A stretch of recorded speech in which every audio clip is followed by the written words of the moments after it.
निश्चित रूप से श्रीमद् भगवद गीता के 18 अध्याय और 700 श्लोकों के सार रूप में आपके द्वारा दिए गए 18 उपदेश यहाँ प्रस्तुत हैं। 1. सच्चा इंसान झूठे इंसान से तब तक नहीं जीत सकता जब तक वो झूठ, अन्याय और गलत के खिलाफ खुद लड़ने के लिए खड़ा नहीं होता। यह उपदेश अन्याय के विरुद्ध खड़े होने और सत्य के लिए लड़ने के महत्व को दर्शाता है। निष्क्रियता अन्याय को बढ़ावा देती है।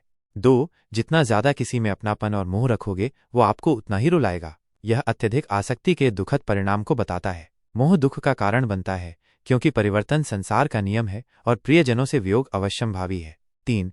जिंदगी में कभी इतना सहना नहीं चाहिए कि सामने वाला आपको कमजोर समझकर बार बार चोट पहुंचाता रहे। यह आत्मसम्मान और अपनी रक्षा करने की आवश्यकता पर जोर देता है। अत्यधिक सहनशीलता दूसरों को आपका फायदा उठाने के लिए प्रोत्साहित कर सकती है।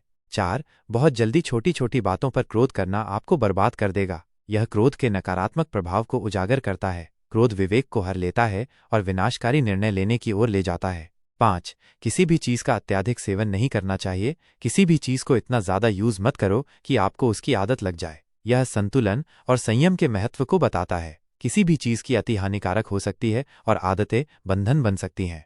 6. जब भी जिंदगी में कोई मुश्किल आए, कोई साथ नजर ना आए तो ईश्वर से प्रार्थना जरूर करनी चाहिए। यह कठिन समय में ईश्वर पर विश्वास और प्रार्थना के महत्व को दर्शाता है। ईश्वर अंतिम सहारा है और प्रार्थना शांति और मार्गदर्शन प्रदान कर सकती है। 7. कर्म करो, फल की चिंता मत करो। यह निष्काम कर्म के सिद्धांत को बताता है। हमें अपने कर्तव्य का पालन बिना फल की आसक्ति के करना चाहिए। फल देना ईश्वर के हाथ में है। 8. नेगेटिव लोगों की बातों पे कभी रिस्पॉन्ड नहीं करना चाहिए। नेगेटिव कमेंट्स पर कभी बहस नहीं करनी चाहिए। यह नकारात्मकता से बचने और अपनी ऊर्जा को सकारात्मक कार्यों में लगाने की सलाह देता है। नकारात्मक लोगों से बहस करना व्यर्थ है। 9.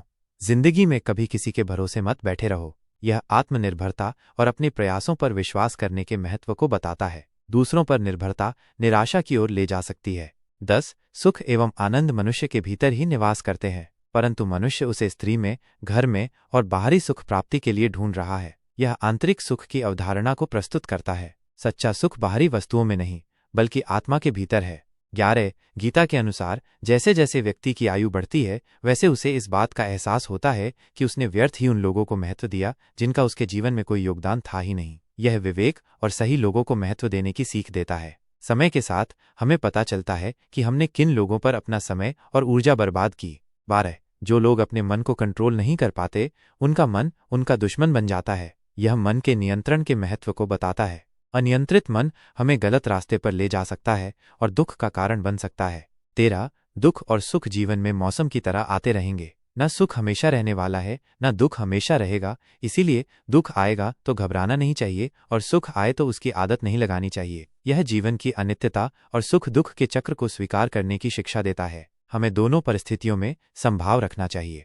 14. जो होने वाला है वो होकर ही रहता है और जो नहीं होने वाला वो कभी नहीं होता। ऐसा निश्चय जिनकी बुद्धि में होता है उन्हें चिंता कभी नहीं सताती है। यह भाग्य और ईश्वर की इच्छा को स्वीकार करने की बात करता है। जो निश्चित है उसके बारे में चिंता करना व्यर्थ है। 15. अच्छे कर्म करने के बावजूद भी लोग केवल आपकी बुराइयां ही याद रखेंगे, इसलिए लोग क्या कहते हैं इस पर ध्यान मत दो, तुम अपना कर्म करते रहो। यह निस्वार्थ भाव से अच्छे कर्म करने और दूसरों की राय की परवाह न करने की प्रेरणा देता है।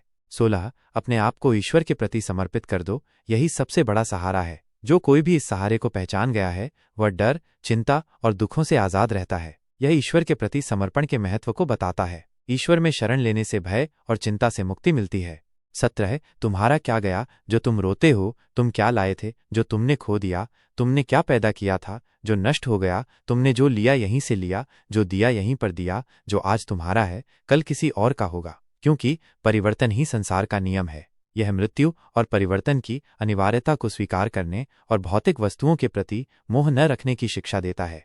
18. जो मनुष्य जिस प्रकार से ईश्वर का स्मरण करता है उसी के अनुसार ईश्वर उसे फल देते हैं। यह ईश्वर के साथ हमारे संबंध की प्रकृति को दर्शाता है। जैसी हमारी भावना होती है वैसा ही अनुभव हमें प्राप्त होता है।